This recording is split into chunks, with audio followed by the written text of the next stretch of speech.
ఈ direct selling విధానంలో ఎట్లాంటి మార్పులు చేర్పులు అవసరం ఉందో, ఎట్లాంటి ఇబ్బందులు అందరూ ఎదురవుతున్నారో నేను గత 10 సంవత్సరాల నుంచి వాటిని క్షుణ్ణంగా పరిశీలిస్తున్నాము.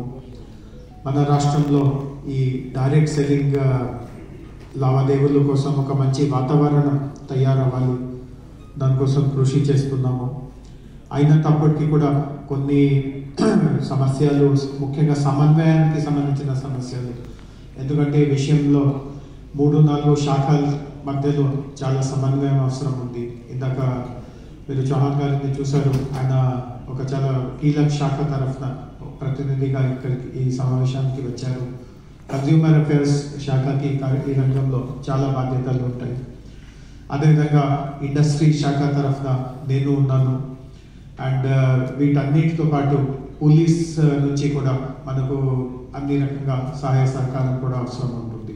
అంటే ఎవరైనా తప్పులు చేస్తూ ఉంటే వాళ్ళని వదిలే పరిస్థితి అసలు లేదు, కానీ తప్పు చేయని పరిస్థితిలో కూడా వాళ్ళని దోషిగా చూడడం, వాళ్ళపైన ఒక రకంగా అభియోగం పెట్టడం, అది కూడా సబబ్ కాదు అని నేను అనుకుంటున్నాను.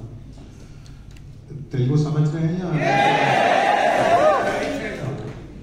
नहीं क्या which language is going on?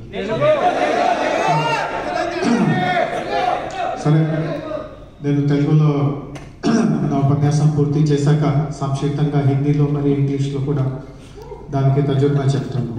So ముఖ్యంగా నేను చెప్పేది ఏముందంటే 3 శాఖల మధ్యలో సమన్వయం పరచడం చాలా అవసరం ఉంది.